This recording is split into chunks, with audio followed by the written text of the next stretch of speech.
श्रीकृष्णचरणकमलेभ्यो नमः। श्रीमद्भगवद्भक्तेभ्यो नमः।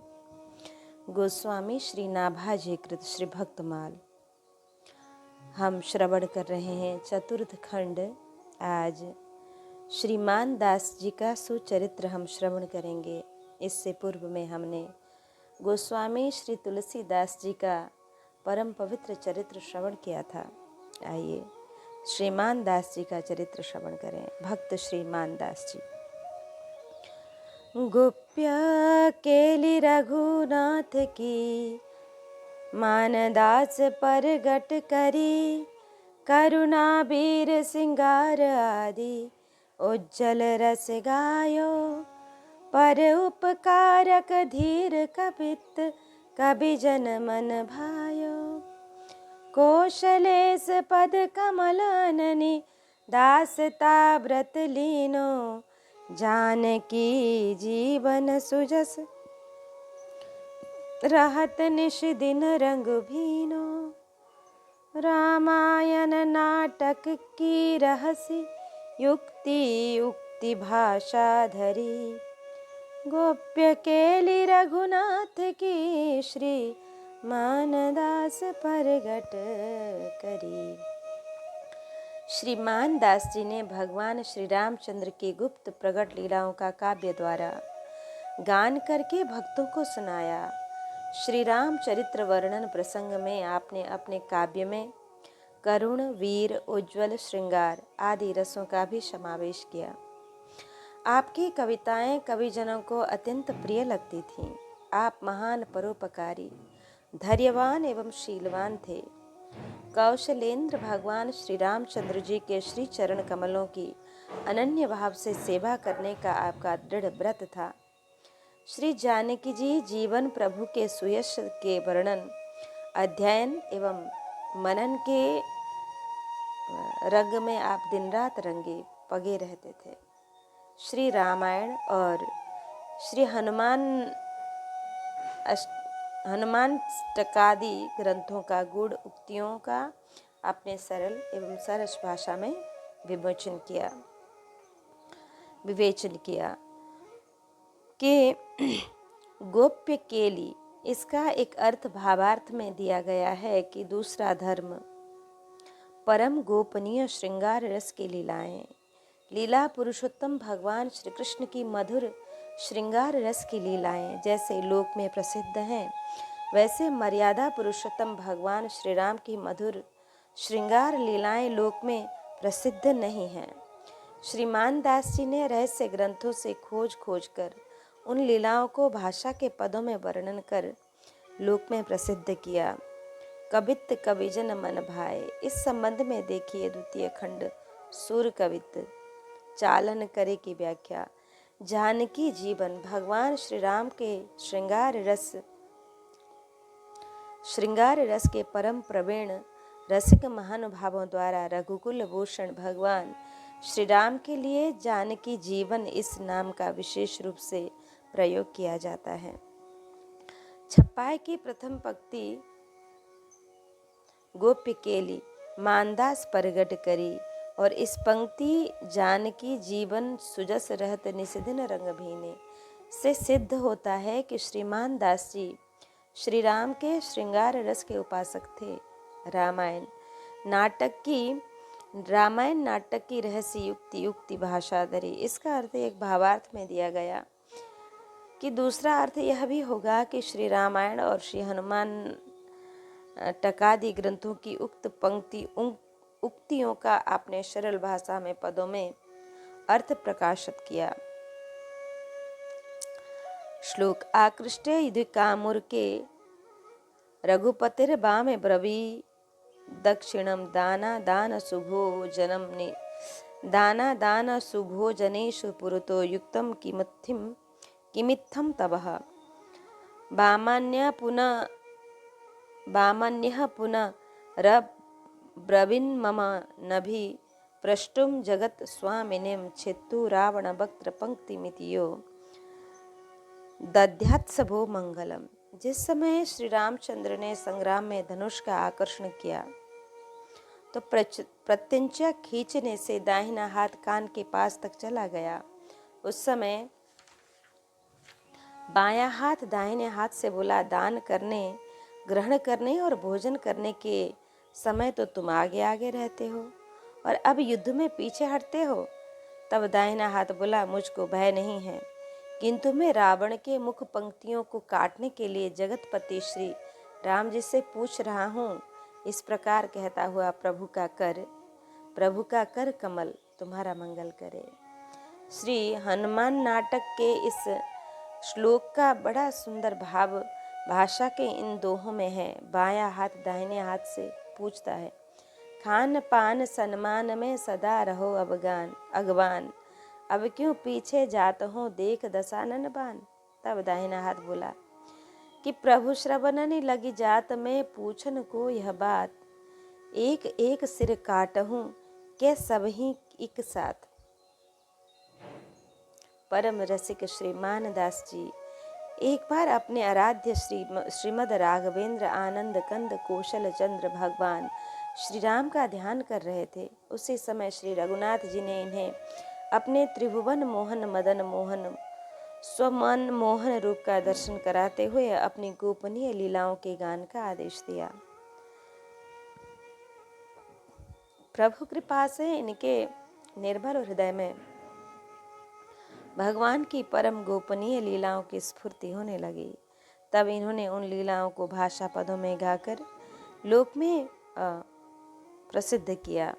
एक बार एक गरीब ब्राह्मण ने आपसे अपनी कन्या के ब्याह के लिए धन की याचना की, तो आपने श्री ठाकुर जी के चांदी के पार्षद बेचकर ब्राह्मण को धन दिया। आप ऐसे ब्रह्मण्य एवं परोपकारी थे। एक बार आपके यहाँ संतों का विशाल भंडारा था। नीचे जगह भर जाने से छत के ऊपर पंक्ति बैठी। ये संतों को प्रसाद परोस रहे थे। सहसा इन्हें प्रेमावेश आ गया। शरीर की सुधि नहीं रही, छत से नीचे गिर गए। संत समाज में हाहाकार मच गया, परंतु भक्त वत्सल भगवान ने अपने प्रिय भक्तों को अपनी गोदी में ही थाम लिया। इससे उन्हें तनिक भी चोट नहीं आई। प्रभु कृपा का यह चमत्कार देखकर सब लोग इनके आराध्य श्री राम और इनकी जय जयकार करने लगे। मान मंदिर में विराजे मानिनी श्री रिस भरी, श्रीपति मनावे खाय हा पैन माननी मानती रस भरी। यही ध्वनि रसवश विकल अविकल मानिनी रुख अनुसरे, रीझि दंपति मान दासही मान दे संज्ञा करे। इस प्रकार हमने श्रीमान दास जी का प्रसंग श्रवण किया। यह बहुत ही संक्षिप्त में यहाँ पर वर्णन है।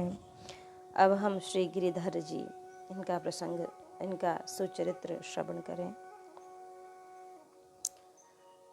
श्री वल्लभ जू के वंश में सुर तरु गिरिधर भ्राजमान, अर्थ धर्म काम मोक्ष भक्ति अन पायनी दाता, हस्तमल श्रुति ज्ञान सब ही शास्त्रन के ज्ञाता।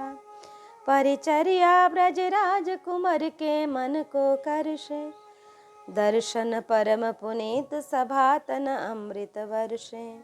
विठ्ठलेश नंदन स्वभाव जग को नहीं ता समान, श्री वल्लभ जू के वंश में सुर तरु गिरिधर भ्राजमान।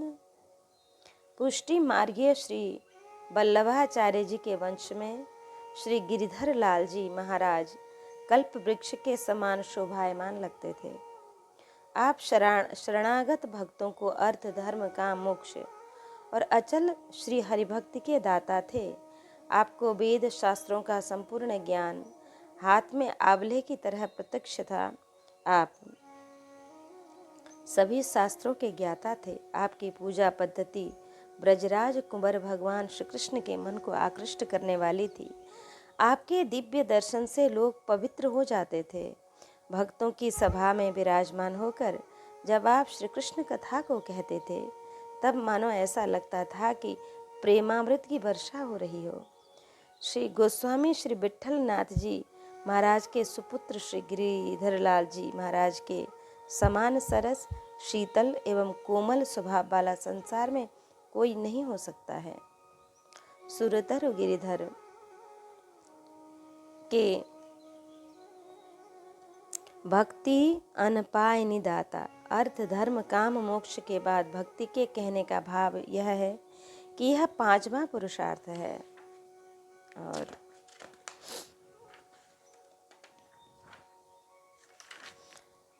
पंचम पुरुषार्थ है प्रेम महाधन से ही कराए कृष्णेर माधुर्य आस्वादन। ये चैतन्य चरितामृत में वर्णन है कि अर्थात प्रेम ही सबसे बड़ा धन है और यही पंचम पुरुषार्थ है।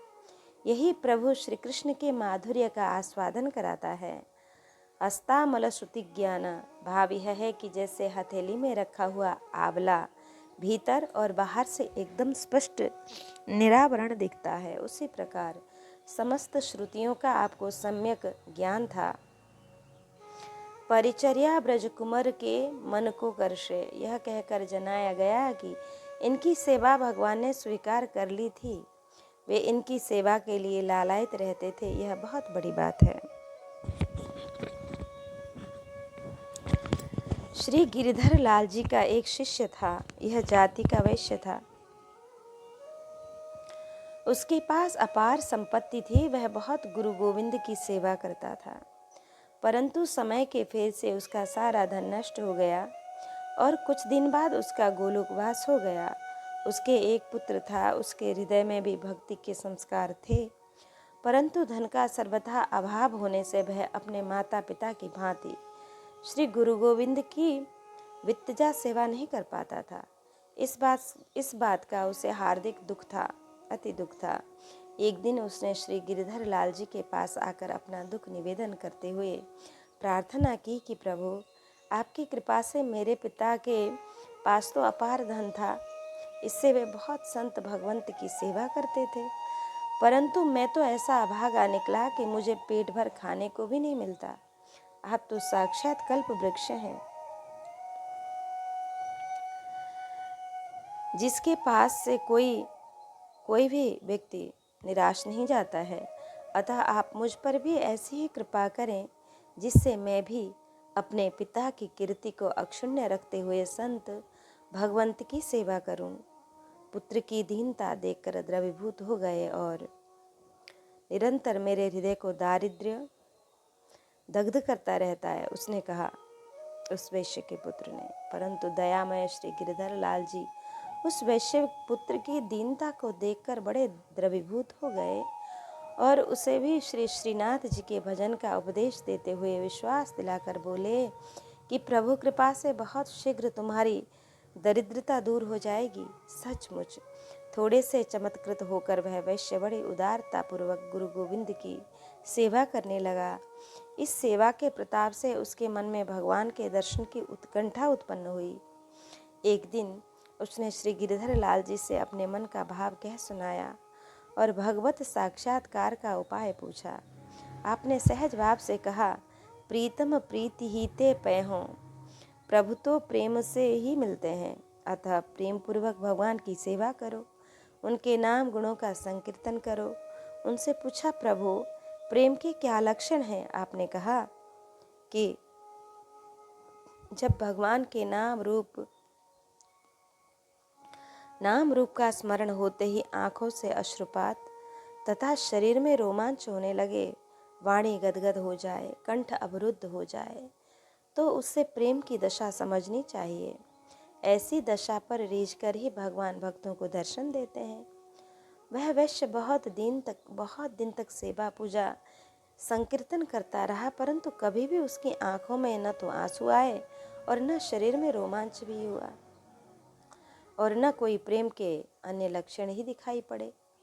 तब तो वह बहुत उदास होकर एक दिन श्री गिरिधर लाल जी के पास आया और अति दीन होकर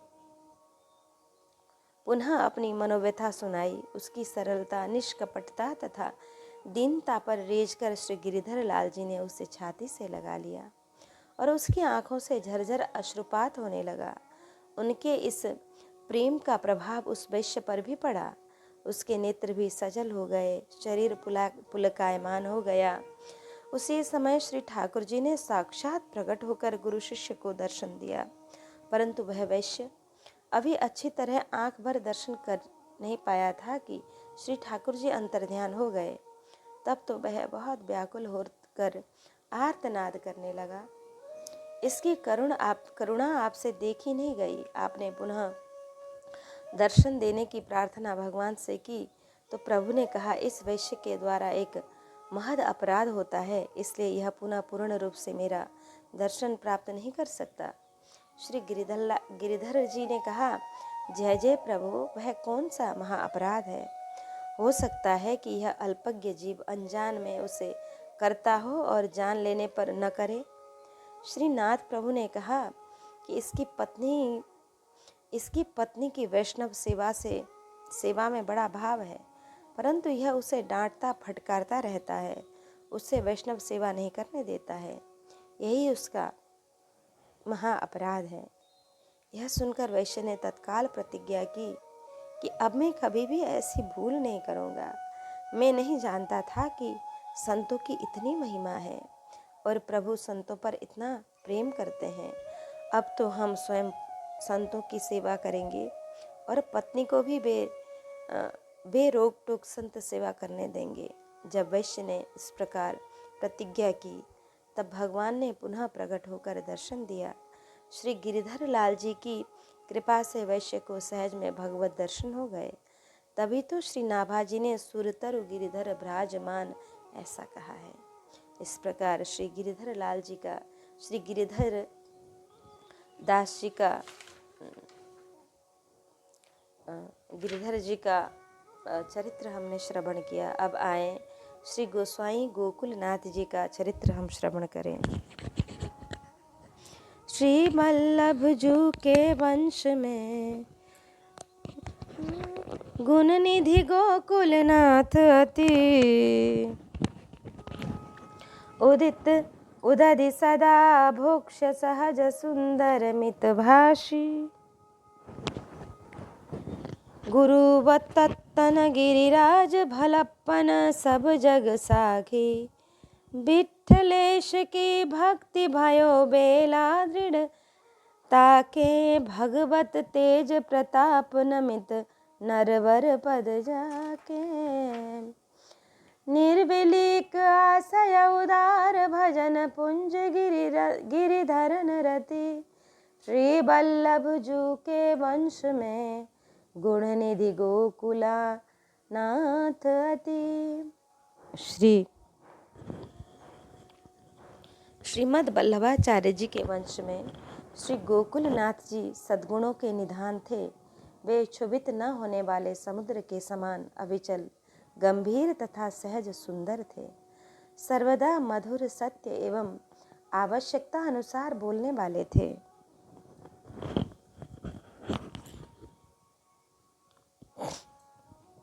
आपका विशाल सुंदर एवं दिव्य शरीर श्री गिरिराज गोवर्धन के समान दर्शनीय था। सारा संसार आपके भलपन का साक्षी है। आप अपने पिता श्री विट्ठल नाथ जी के भक्ति समुद्र की सीमा बांधने वाले सुदृढ़ किनारे के समान थे। आप भगवत भक्त विभूति थे, बड़े तेजस्वी एवं बड़े प्रतापी थे। अतः बड़े बड़े राजा महाराजा श्रेष्ठ व्यक्ति आपके श्री चरण कमलों में अपना सिर झुकाकर सादर नमस्कार करते थे।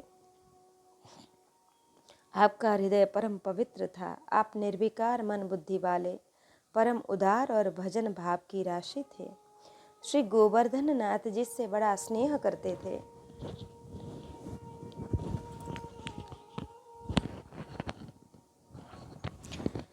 कि श्री गोकुलनाथ जी, आप श्रीमद् वल्लभाचार्य जी के पौत्र एवं गोसाई श्री विट्ठल नाथ जी के 7 पुत्रों में से बीच के अर्थात चतुर्थ पुत्र थे। उदधि सदा अक्षोभ कहने का यह भाव है कि यद्यपि समुद्र अत्यंत गंभीर होता है परंतु फिर भी कभी कभी क्षुभित भी हो जाता है, परंतु श्री गोकुलनाथ जी सर्वथा अक्षुभ थे। सहज, यह अमोक्ष एवं मितभाषी दोनों के साथ अन्वित हैं। सुंदर मितभाषी, यह वाणी का गुण है। कहाँ ही सत्य प्रिय वचन विचारी, थोरे ही मह सब कहों बुराई, सुनहु तात मति मन चितलाई, सुगम अगम मृदु मंजु कठोरे, अरथ अमित अति आखर थोरे। आयो को शिष्य होन ल्यायो भेंट लाखन की, माखन की चातुरी पे मेरी मति रीझिए। कहूँ है स्नेह तेरो जाके मिले बिना देह, व्याकुलता होए जो पे तो पे दीक्षा दीजिए। बोलियो अजमेरो काहू वस्तु सो न हेतु, नेकु नेति नेति कही हम गुरु ढूंढी लीजिए। प्रेम ही की बात यहाँ करे ही पलटी जात, भयो दुख गात कहो कैसे रंग भीजिए। एक बार एक धनवान व्यक्ति आपके शिष्य होने के लिए आया, आपके लिए लाखों रुपयों की भेंट लाया था। उस समय आपने उससे जिस चतुराई से बात की, श्री भक्तमाल जी के टीकाकार श्री प्रियादास जी कहते हैं कि आपकी उस बोलने की चतुराई पर मेरी बुद्धि एकदम रीझ गई। आपने उससे पूछा कि क्या तुम्हारा कहीं किसी वस्तु पर ऐसा स्नेह है कि जिसके मिले बिना तुम्हारा तन मन व्याकुल हो जाता हो? यदि ऐसा हो तब तो मैं तुम्हें दीक्षा दूं। उसने कहा, अजी मेरा कहीं किसी भी वस्तु में तनिक भी स्नेह नहीं है। तब आपने कहा कि यदि ऐसा है तब तो हम तुम्हें कदापि दीक्षा नहीं दे सकते हैं, तुम किसी और गुरु को खोजो। भक्ति मार्ग में तो प्रेम ही प्रधान है, यहाँ तो सब बात प्रेम पर ही आधारित है। जीव का जो प्रेम संसार में होता है, दीक्षा शिक्षा के द्वारा उसी को पलटकर भगवान में लगा दिया जाता है। तब तुम्हारे हृदय में कहीं प्रेम है ही नहीं तो तुम भगवान से कैसे भगवान के प्रेम में सराबोर हो सकते हो? इस प्रकार का कोरा जवाब सुनकर उसके मन में बड़ा दुख हुआ। ल्यायो भेंट लाखन की। उस धनवान को इस बात का अभिमान था कि गोसाई जी को 1 लाख की भेंट देने वाला कोई शिष्य नहीं मिला होगा। श्री गोकुलनाथ जी उसके अभिमान को जान गए, अतः उन्होंने बड़ी ही चतुराई से पूछा कि तुम्हारा कहीं प्रेम है? उसने शेखी में आकर वैराग्य दिखाते हुए कहा कि मेरा कहीं प्रेम नहीं है। फिर तो आपने बड़ी युक्ति से कहा कि जब तुम्हारे हृदय में प्रेम का अंकुर ही नहीं है तो भगवान से कैसे प्रेम करोगे? अतः हम तुम्हें मंत्र नहीं दे सकते। उसने बार बार दक्षिणा की ओर श्री गोकुलनाथ जी का ध्यान आकृष्ट किया कि महाराज, मैं तो बड़ी आशा से आया था कि आप मुझे अपनाएंगे और मेरी भेंट को अंगीकार करेंगे। ऐसा कहकर उसने मोहरों की थैलियाँ उनके सामने उड़ेल दी। 1 लाख मोहरों की राशि हो गई। उसने सोचा कि जब ये इन मोहरों की ढेरी देखेंगे तो जरूर लुभाकर मंत्रोपदेश देने को तैयार हो जाएंगे। उसके इस अभिप्राय को जानकर श्री गोकुलनाथ जी उठे और स्वर्ण राशि पर पैर से ठोकर मारते हुए बोले कि शायद तुम सोचते होंगे कि इन्हीं कोई 1 लाख की भेंट देने वाला नहीं मिलेगा तो तुमको भी 1 लाख पर ठोकर मारने वाला जल्दी नहीं मिलेगा। फिर तो वह धनिक बहुत लज्जित हुआ और बहुत रोया, गिड़गिड़ाया, परंतु आपने उसे नहीं अपनाया। आप ऐसे निष्काम, निर्लोभी, परम त्यागी और निष्प्रिय थे। कहूँ है स्नेह यहाँ किया नहीं इश्क का इस्तेमाल संभार, सो साहबसों इश्क वह करी क्या सके गवार।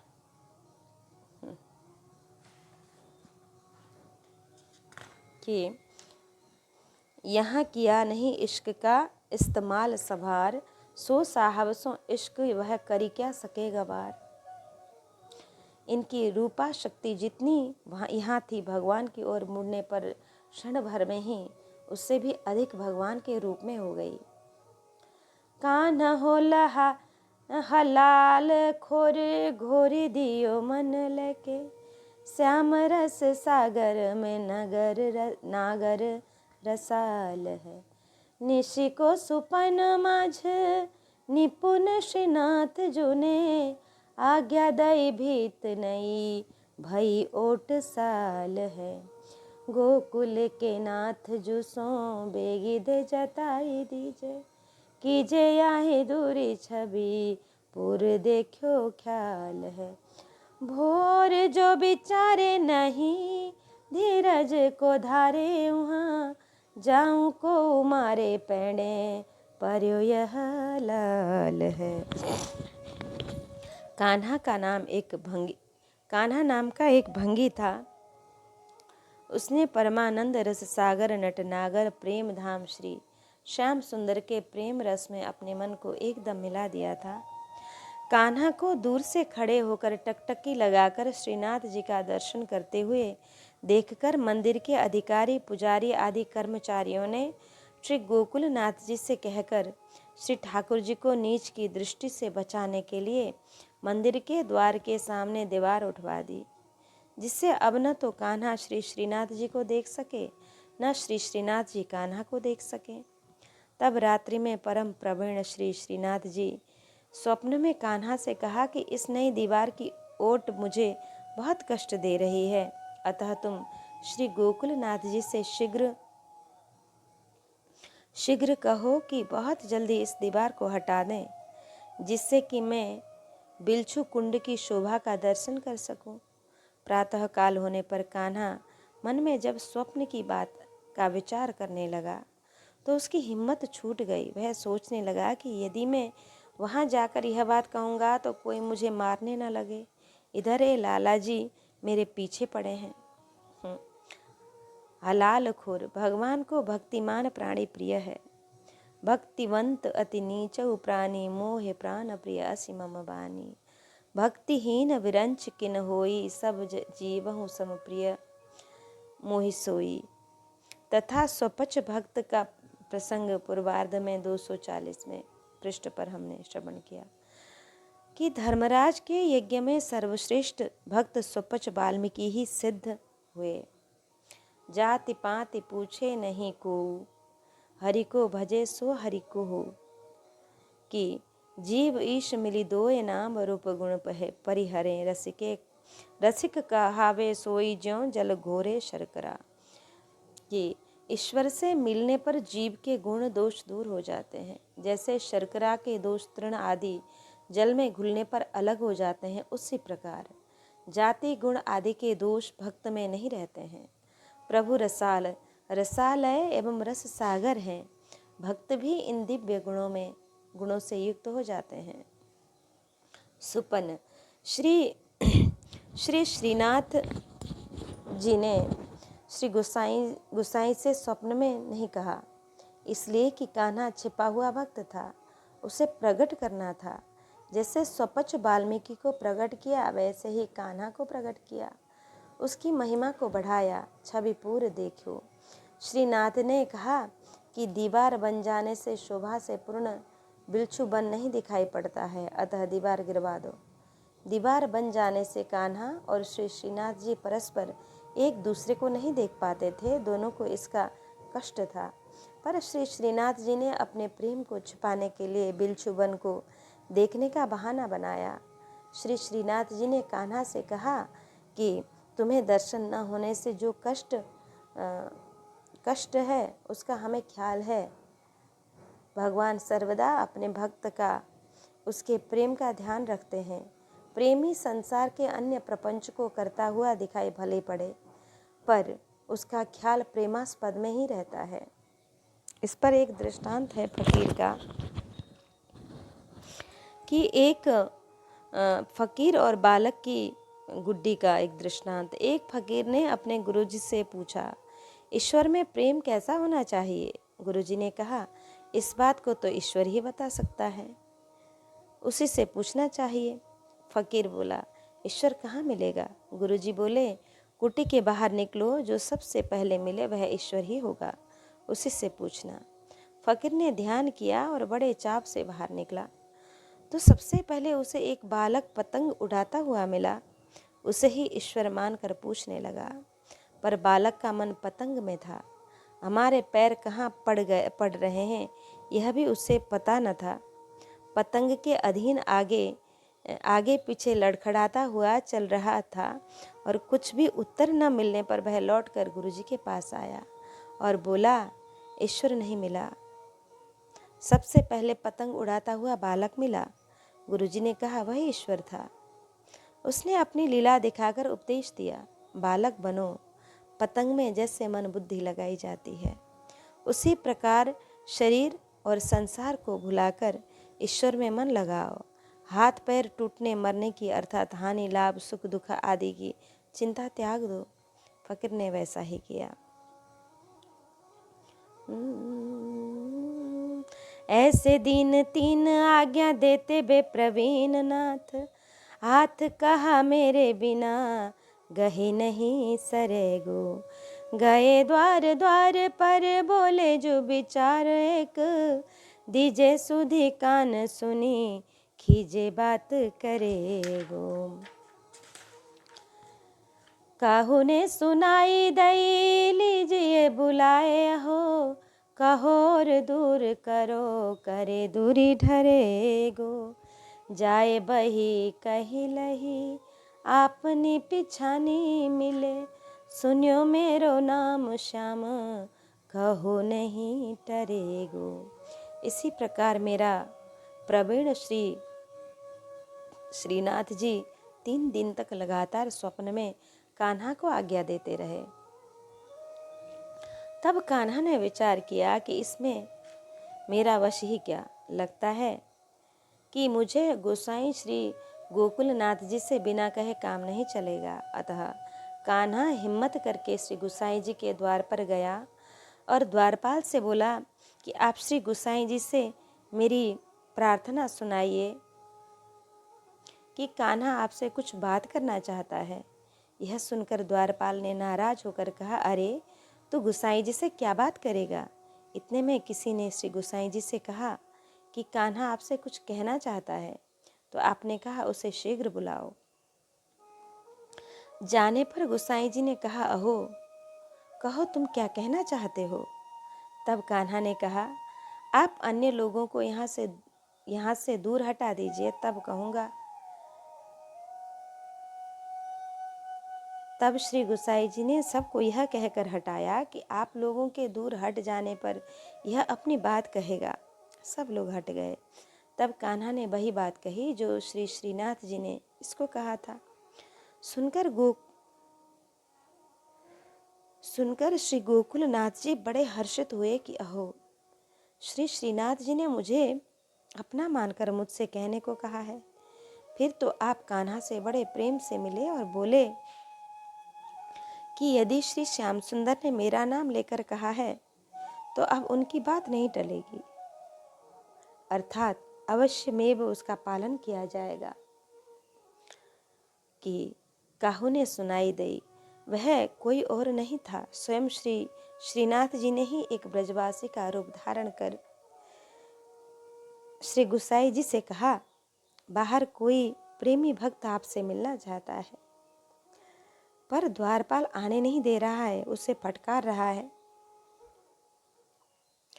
भगवान ने द्वारपाल की शिकायत की और शिकायत कर दी, और क्योंकि उसने भक्त को फटकारा था, मेरा नाम श्याम कहो। इस बात पर श्री गोसाई जी बहुत प्रसन्न हुए कि भगवान ने मेरा नाम लिया। इसमें भाव यह है कि भगवान हमें जानते हैं और ऐसा लगता है कि हमारी सेवा को मानते हैं, तब तो मुझे कहलवाया, अन्यथा गरुड़ जी हनुमान जी आदि किसी पार्षद के द्वारा दीवार को गिरवा सकते थे। अहो, मैं धन्य हो गया जो प्रभु ने मुझे अपना लिया। फिर तो श्री गोसाई जी ने तुरंत ही दीवार गिरवा दी। अधिकारी को आज्ञा दी कि कान्हा को नित्य एक पारस विशेष रूप से दे दिया करो। यह श्रीनाथ जी का अनन्य सखा है। विशेष कथा प्रसिद्ध है कि दिल्ली का बादशाह मथुरा को आया और औरंगाबाद उसका पड़ाव पड़ा। उसने लोगों से पूछा कि आजकल यहाँ करामाती हिंदू फकीर कौन है। लोगों ने श्री गोकुलनाथ जी का नाम बताया और इनकी प्रशंसा भी की। बादशाह ने एक मंत्री को भेजकर प्रार्थना की कि आकर दर्शन दीजिए। आप पालकी में विराजमान होकर अपने परिवार सहित पधारे। बादशाह ने एक चबूतरा बनवाया था। उसमें हड्डियों को भरकर ऊपर से लीप पोत कर उस पर कंबल, बाघांबर आदि बिछवा दिए। इनके पहुंचने पर स्वागत करके उन्हें इसी पर बैठने को कहा। आपने अपने जलपात्र से जल लेकर जल छिड़क दिया और बैठ गए। बादशाह ने पूछा, आप जिस वेदिका पर बैठे हैं उसके भीतर क्या है? आपने उत्तर दिया, गुलाब के फूल हैं। बादशाह ने प्रार्थना करके श्री गोसाई जी को दूसरे तख्त पर बिठाया और चबूतरे को खुदवाया तो चारों ओर ताजे गुलाब के फूलों की सुगंध फैल गई। फूलों को देखकर बादशाह आपके चरण में झुक गया, सेवा के लिए प्रार्थना करने लगा और श्री गोसाई जी की आज्ञा से गोचर भूमि की व्यवस्था की। ब्रज के तीर्थों में, वनों में शिकार न करने की पुरानी राजाज्ञा को दृढ़ता से लागू किया। मूल छप्पाई में इन्हीं प्रसंग को लेकर कहा है कि नमित नरवर पद जाके भक्त दाम गुण की एक प्रसंग वर्णित है। एक ब्राह्मण अपनी कन्या के साथ कहीं जा रहा था। दुष्ट यवनों ने उसे छीन लिया। ब्राह्मण रोता हुआ श्री गोकुलनाथ जी के पास आया। समाचार सुनकर आपको दया आई। आपने एक कायस्थ शिष्य को, जो उस यवन सरदार के यहाँ मुंशी था, उससे कहा कि उससे कह सुनकर विप्र कन्या को वापस करा दो। उसने कहा, महाराज, ये यवन बड़े अत्याचारी हैं, मेरे कहने से नहीं मानेंगे। तब आपने श्री श्रीनाथ जी से प्रार्थना की। उसे स्वप्न हुआ पर उसने ध्यान नहीं दिया। तो श्री श्रीनाथ जी आधी रात को गए और उस सोते हुए यवन सरदार के मुख पर पैर से एक ठोकर मारकर कहा, क्यों रे, तूने मेरी बात नहीं मानी? वह घबरा कर उठा। अत्यंत भयभीत होकर प्रातः उसने अपने दरबारियों से सलाह की और पूछा कि मेरा भय कैसे दूर हो। तब उस कायस्थ शिष्य ने कहा, आप श्री गोकुलनाथ गोस्वामी के पास चलिए, वे आपका भय दूर कर देंगे। यवन सरदार गोसाई जी के पास आया और अपनी विनती सुनाई और कहा कि मैं आज्ञा को मानूंगा। गोसाई ने कहा, ब्राह्मण कन्या वापस कराई और गोसाई ने ब्राह्मण कन्या वापस करवाई और उसके मन में व्याप्त भय को आशीर्वाद मात्र से दूर कर दिया। यवन ने ब्राह्मण कन्या को बहुत से आभूषण दिए, पुनः ऐसा अपराध न करने की प्रतिज्ञा करवाई। श्री गोकुलनाथ जी का ऐसा अद्भुत प्रताप था। इस प्रकार हमने श्री गोस्वामी गोकुलनाथ जी का चरित्र श्रवण किया। अब आए श्री बनवारी दास जी का चरित्र श्रवण करें। रसिक रंगीलो भजन पुंज सुठी बनवारी शाम को, बात कवित बड़ चतुर चौक चौकस अति जाने, सारा सार विवेक परम हंसनि परवाने, कि सदाचार संतोष भूत सबको हितकारी, आरज गुण तन अमित भक्ति दशधा व्रत धारी, दर्शन पुनीत आशय उदार, आलाप रुचिर सुख धाम को, रसिक रंगीलो भजन पुंज सुठी बनवारी शाम को। श्री बनवारी दास जी भगवान श्याम सुंदर के बड़े अनुरागी, रसिक एवं सुंदर भजनानंदी संत थे। भगवत संबंधी कथा वार्ता एवं काव्य रचना में परम चतुर थे। भजन साधन में सर्वदा सावधान रहते थे। सार पदार्थ को ग्रहण करने तथा असार को त्यागने में आप परमहंसों के समान थे। आप श्रेष्ठ सदाचारी और संतोषी थे तथा प्राणी मात्र के हितकारी भी थे। आप में सभी श्रेष्ठ गुण विद्यमान थे। प्रेमा भक्ति के आचरण की आपने प्रतिज्ञा ले रखी थी। आपका दर्शन परम पवित्र और उद्देश्य उदार था। आपका वार्तालाप परम मनोहर एवं परम सुखदायक था। रसिक पुंज, जैसे स्वयं भगवान रसमय हैं, रस की मूर्ति हैं, रस स्वरूप हैं और रसिक हैं। उसी प्रकार उनके अनन्य भक्त भी रसिक एवं रंगीले ही होते हैं। प्रेम रंग में सराबोर स्वयं भगवान हैं। प्रीति की रीति रंगीलोई जाने। उनके प्रेम में मतवाले रंगीले भक्त श्री बनवारी दास जी थे। बनवारी के विशेषण बनवारी दास में दिखाए गए। इसमें भक्त भगवंत की एकता सिद्ध हुई।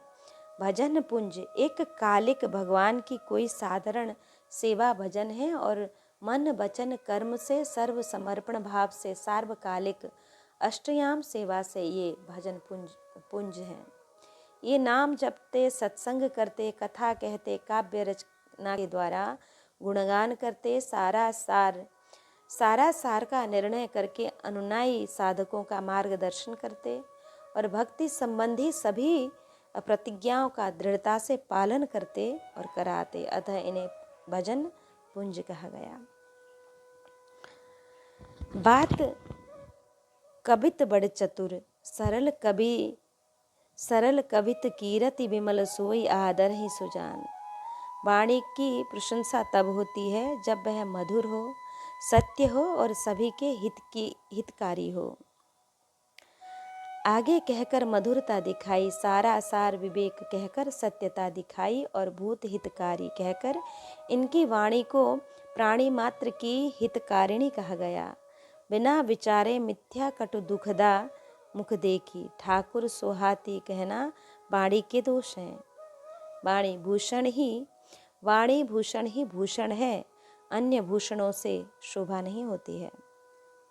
केयूरा न विभूषयन्ति पुरुषम हारा न चंद्रोज्ज्वला, न स्नानम न विलेपनम न कुसुमम नालंकृतम मूर्धजा। बाण्येका समलंकरोति पुरुषम या संस्कृता धार्यते, क्षीयन्ते खलु भूषणानि सततम वाग्भूषणम भूषणम। आहा।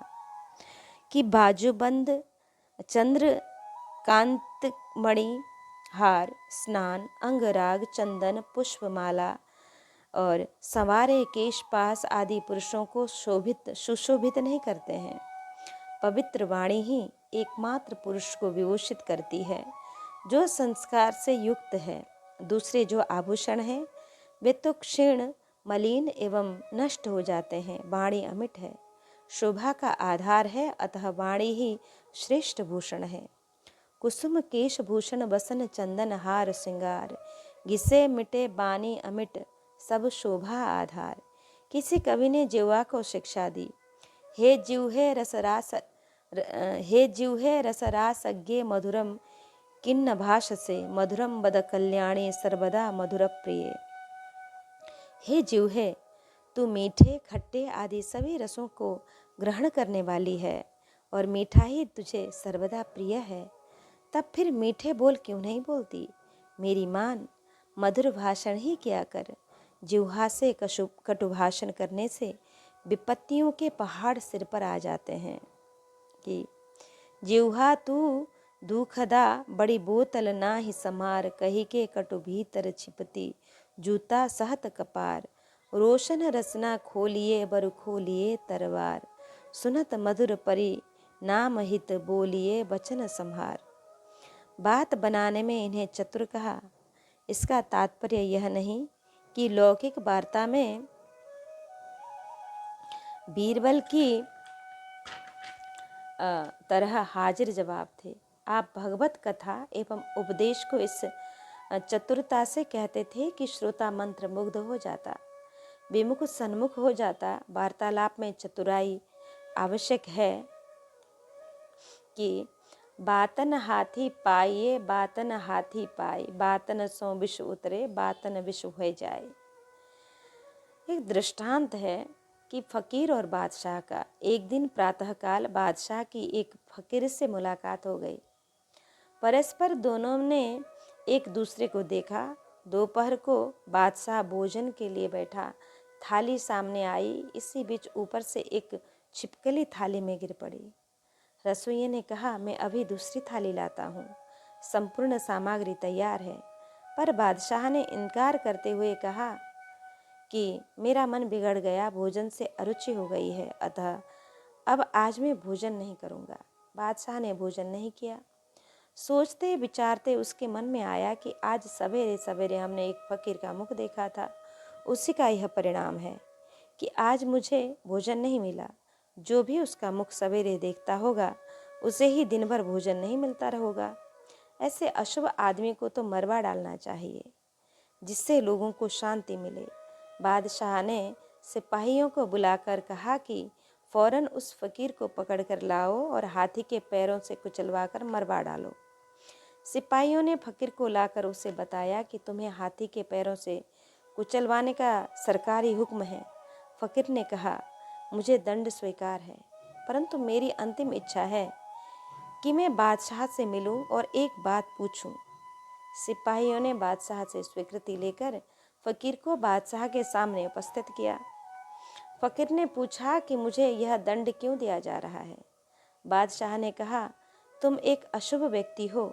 मैंने सवेरे तुम्हारा मुख देखा, अतः आज मुझे भूखा रहना पड़ा, इसलिए तुम्हें यह दंड दिया जा रहा है कि ताकि दूसरे लोगों को अपशकुन न हो।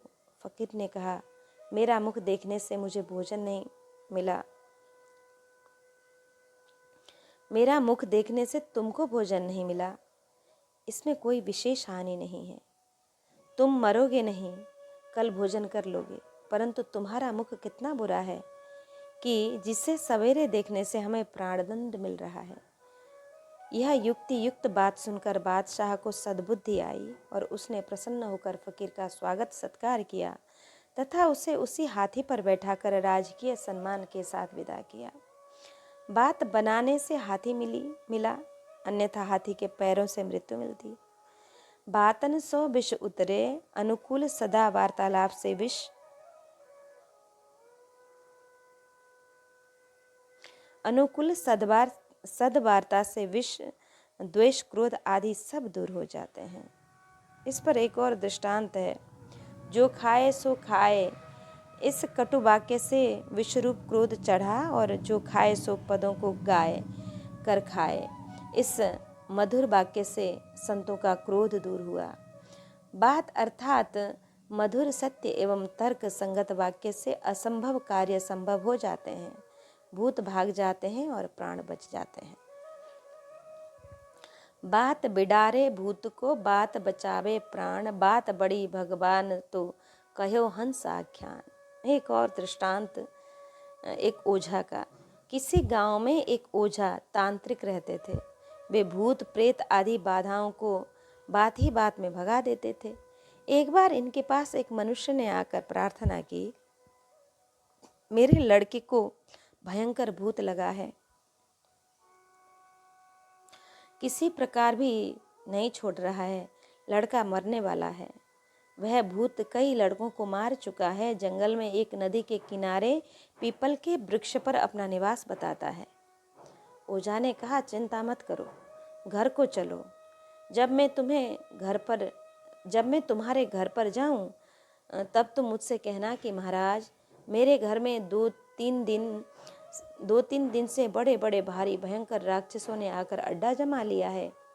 वे कहते हैं कि अब हम लोग इस गांव में किसी प्राणी या भूत प्रेत को नहीं रहने देंगे। अब केवल लड़के के मरने का भय हमें नहीं है। उन राक्षसों से इस गांव की रक्षा कीजिए। वह मनुष्य घर आया और ओझा के आने पर वहीं ओझा की सिखाई हुई बात कही, जिसे सुनकर भूत भयभीत हो गया और तुरंत लड़के को छोड़कर भाग गया। इस प्रकार ओझा ने केवल बात बनाकर भूत को भगा दिया। बात बचावे प्राण। बादशाह और एक संत का एक दृष्टांत है। किसी नगर में एक बहुत बड़ी मस्जिद थी। उसी से कुछ दूर पर एक हिंदू संत की कुटिया थी। एक दिन वे संत कुटिया से आकर मस्जिद के निकट बैठकर ध्यान करने लगे। इतने में कुछ प्रमादी यवनों ने आकर उन्हें देखा और उनके निकट मस्जिद की एक ईंट टूटी देखी। संत पर मस्जिद को तोड़ने का आरोप लगाया। पकड़कर बादशाह के पास ले गए। उसने मौलवियों की सलाह से संत को सूली की सजा दे दी। संत ने कहा, मैं अपनी एक बात कहना चाहता हूँ, अंतिम बात सुनाने का मुझे अधिकार है और सुनना भी आपका कर्तव्य है। बादशाह ने कहा, सुनाओ। संत ने कहा, मस्जिद एक भौतिक ईश्वर की उपासना का स्थान है। ईंटा चुना से उसे मनुष्य के द्वारा बनाया गया है। उसकी केवल एक ईंट के टूटने से संदेह में मौत की सजा दी जा रही है। मनुष्य का शरीर ईश्वर के द्वारा निर्मित है और ईश्वर का मंदिर है। इसे पूर्णतया नष्ट कर देना कितना बड़ा अपराध है। एक ईंट टूटने की सजा मौत है, तो फिर पूरे ईश्वर मंदिर को नष्ट कर देने पर तुम लोगों को कौन सी सजा मिलनी चाहिए। बादशाह ने यह सुनकर तौबा किया और संत का बड़ा भारी उपकार माना कि मुझे आपने महद अपराध से बचाया। यदि संत बात न बनाते तो प्राण जाते, अतः बात बचावे प्राण, यह सत्य है। इस संबंध में श्री तुलसीदास जी और श्री रहीम जी का भी एक हाथी को बचाने का प्रसंग हमने कल सुना था। श्री ब्रह्मा जी को विवेकपूर्ण बात बनाना नहीं आया। उन्होंने ध्यान किया तो हंस भगवान आ गए।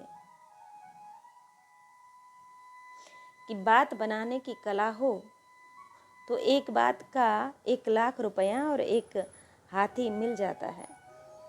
बीरबल और केशवदास का एक दृष्टांत है कि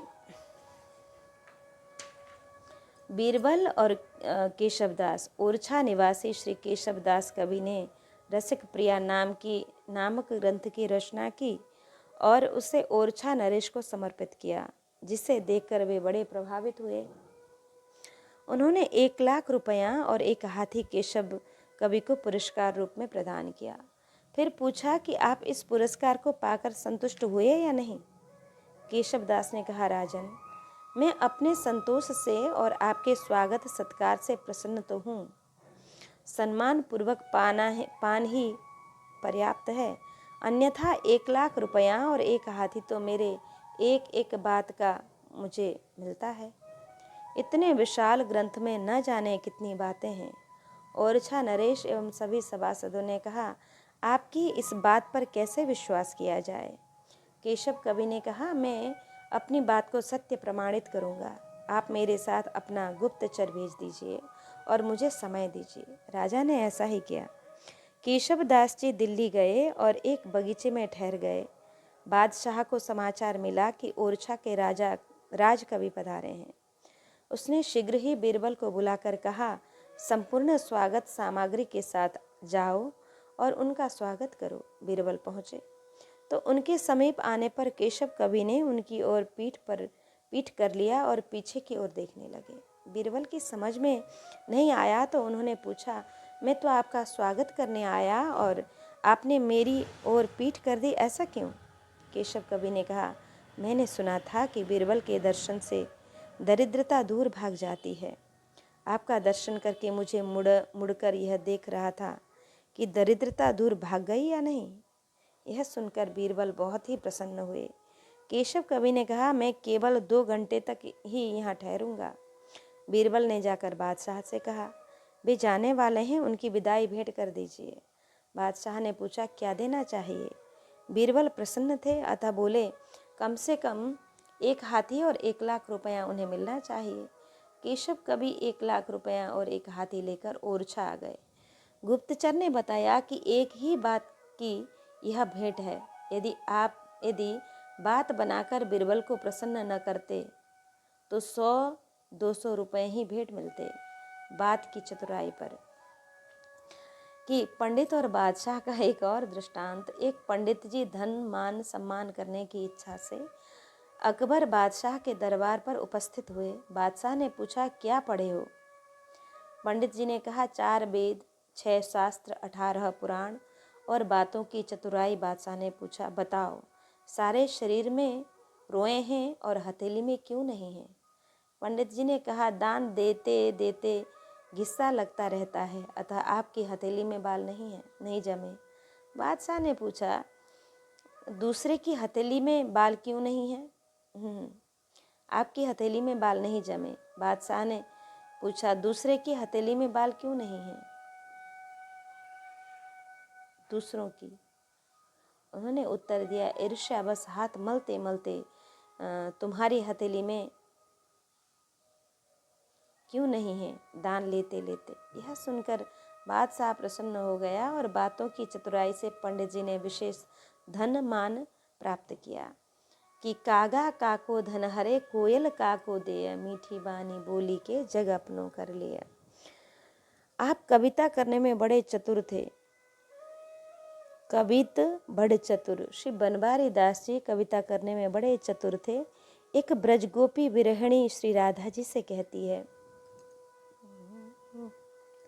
मेह बरसाने तेरे नेह बरसाने देख, एक बरसाने भर मुरली बजावेंगे, साजी लाल सारी लाल करे लाल सारी देखी, बेकी लाल सारी लाल देखे सुख पावेंगे, तुम्ही उर बसी नहीं आनतिया, कोटि उर बसी तसी तजी तो सोचित लावेंगे, सेज बन वारी तन भूष नारी, गोरे तन बन बारी आज वहाँ आवेंगे। कि चतुरता पर कवियों की सूक्तियाँ। यारा का शशिशोभना गतघना सयामिनी यामिनी, या सौंदर्य गुणान्विता परिरता सा कामिनी कामिनी, या गोविंद रस प्रमोद मधुरा सा माधुरी माधुरी, या लोकद्वय साधनी तनुवृता सा चातुरी चातुरी। पूर्ण चंद्र से सुशोभित, बादलों से रहित रात ही अच्छी रात है। सुंदरता और गुणों से युक्त तथा अपने पति में अनुरक्त स्त्री ही उत्तम स्त्री है। जो गोविंद भगवान के हर्ष से मधुर है, वही श्रेष्ठ मधुरता है। दोनों लोकों को बनाने वाली चतुरता ही मनुष्य की श्रेष्ठ चतुरता है। ये कुर्वन्ति परिश्रमं बहुविधं देहेन देहाय वै, निद्यास्ते युभ यत्र स्वार्थ चतुरा भक्त्या विहीना नरः, या भक्ति प्रतिरोधिका गुणमयी सा चातुरी आतुरी, या लोकोदय साधिका रसमयी सा चातुरी चातुरी। जो लोग शरीर के सुख के लिए अनेक प्रकार के परिश्रम करते हैं, वे भक्तिहीन तुच्छ स्वार्थ साधना में चतुर, लोक वेद दोनों में निंदनीय है। भक्ति में बाधा उपस्थित करने वाले त्रिगुणमयी सत्व रज तम वाली चतुरता दुख देने वाली व्याधि ही है। जो लोक और परलोक दोनों को बनाने वाली सबके लिए सुखद तथा रसमयी है, वस्तुतः वही सच्ची चतुरता है।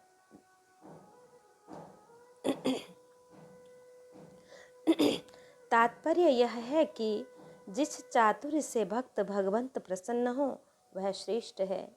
इससे विपरीत को संत कहते हैं ऐसी चातुरता पर क्षार है, ऐसी चतुरता बेकार है।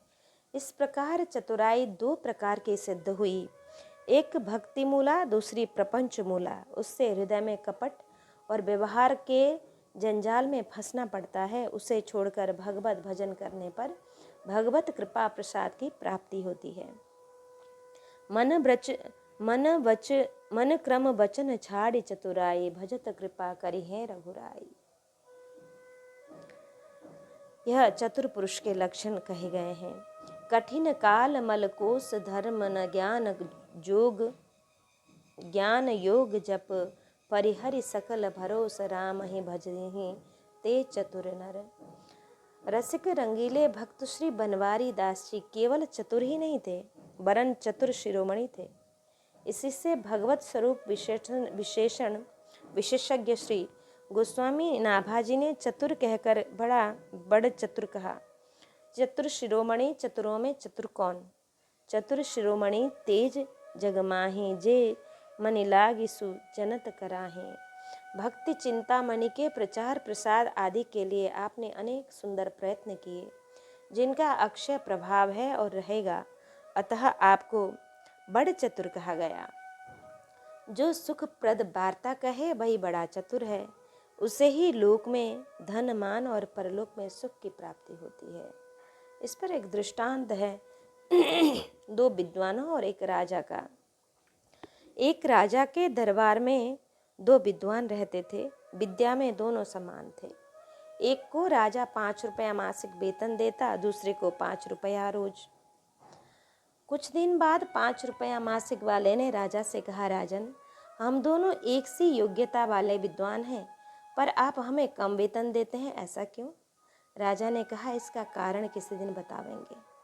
कुछ दिन बाद राजा ने 5 रुपया मासिक वाले पंडित जी से कहा, आज मुझे स्वप्न हुआ कि मेरे दांत गिर गए, इसका क्या फल होगा?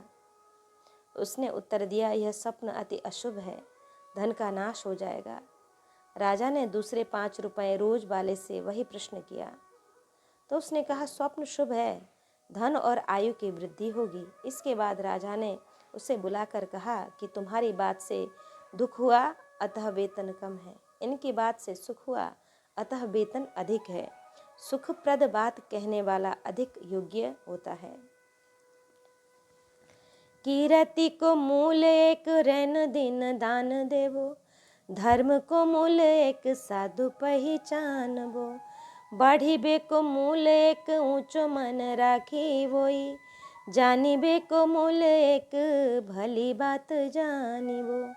व्याधि मूल भोजन, उपाधि मूल हास्य जानो, दारिद को मूल एक आरस बखानिबो।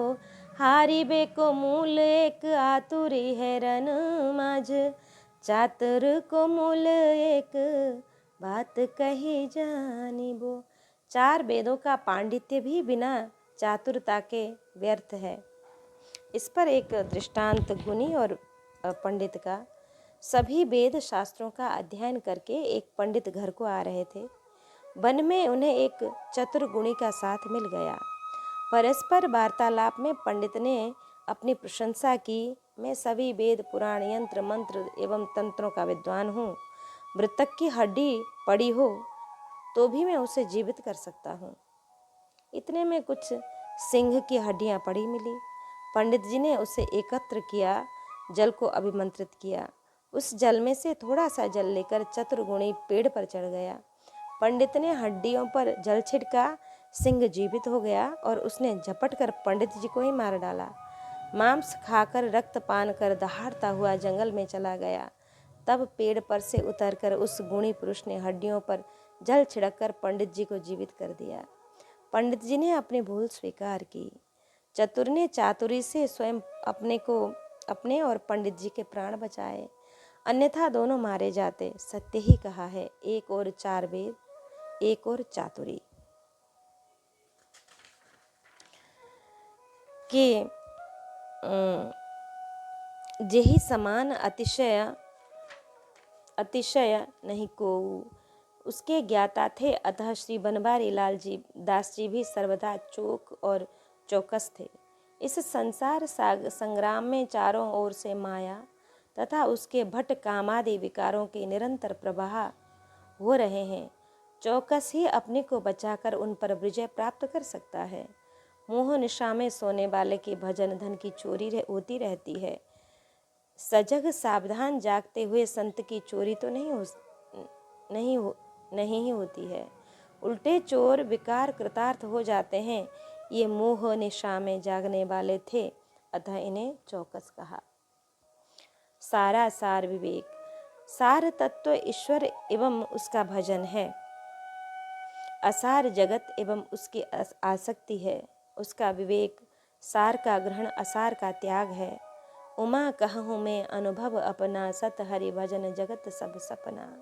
विधि प्रपंच गुण अवगुण साना है, अर्थात सृष्टि में सार असार दोनों मिश्रित हैं।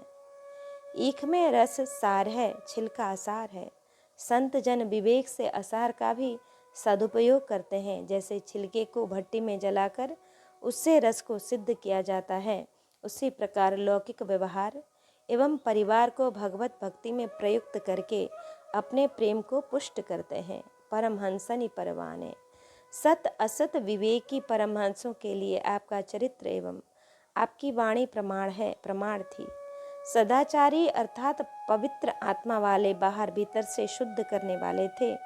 सत आचार का तात्पर्य शास्त्र के अनुकूल आचरण, और आप में सदाचार था, अतः स्वाभाविक रूप से संतोष भी। आपको हितकारी भाव यह है कि अन्न धन आदि के द्वारा थोड़ा क्षणिक होता है। आप अपने उपदेशों से परमहित करते थे। दर्शन पुनीत गंगा, यमुना, सरयू आदि तीर्थों से पवित्रता प्राप्त होती है, परंतु आपके दर्शन मात्र से पवित्रता, शांति एवं प्रेम की प्राप्ति होती थी। भक्ति ही पवित्रता है। आशय उदार का तात्पर्य दयालु हृदय है। आलाप सुखधाम अर्थात भगवान से संबंधित सुंदर आलाप, कथा, कीर्तन करते थे। सुख से भरा हुआ एवं मधुर भाषण था। हस्तलिखित भक्त दाम गुण चित्रणी पत्र संख्या 68 में इस 133वें छप्पाई की 3 कवित्तों में टीका है, जिसका सारांश यह है कि आपकी वाणी देश काल के अनुरूप युक्ति युक्त हितकारिणी प्यारी थी। आपके कवित्त में छंद, तुक, अर्थ आदि की विशेषताएं हैं। किसी प्रकार का दोष नहीं पाया जाता है। एक बार एक सत्संगी आपके पास आया और आपका भावात्मक भाषण सुनकर अत्यंत प्रसन्न हुआ। इनका अलंकारिक लच्छेदार भाषण सुनकर कुछ सिद्धाई है या नहीं, इसकी परीक्षा लेने के लिए उसने पूछा कि आप यह बताइए कि मेरी मृत्यु कब है। आप समझ गए कि यह परीक्षा ले रहा है, अतः ध्यान देखकर बोले, तुम्हारे गुरुदेव ने जो बात कही है वह सत्य है। तुम्हारी आयु अब केवल 1 मास की है, अतः अपने कल्याण के लिए यत्न करो। यह सुनकर वह बहुत प्रसन्न हुआ। उसने इनके चरणों की शरण ग्रहण की। भक्त मालांक सर्वेश्वर के अनुसार आपका जन्म राजस्थान में हुआ। आप खंडेलवाल ब्राह्मण थे। एक बार आप तीर्थ यात्रा करते हुए मथुरा आए। वहाँ नारद टीले पर आचार्य श्री हरिव्यास देवाचार्य जी के दर्शन हुए। उनसे प्रभावित होकर आपने विरक्त दीक्षा ग्रहण कर ली। गुरुदेव की आज्ञा अनुसार आप श्री युगल किशोर की सेवा में अनुरक्त हो गए और आजीवन ब्रज में निवास कर दशधा भक्ति का आस्वादन करते रहे। श्री महावाणी जी का प्रेम पूर्वक नित्य गान करते थे, जिसे सुनकर लोग प्रेम विभोर हो जाते थे। आपकी पद रचनाओं में बनवारी श्याम की छाप मिलती है।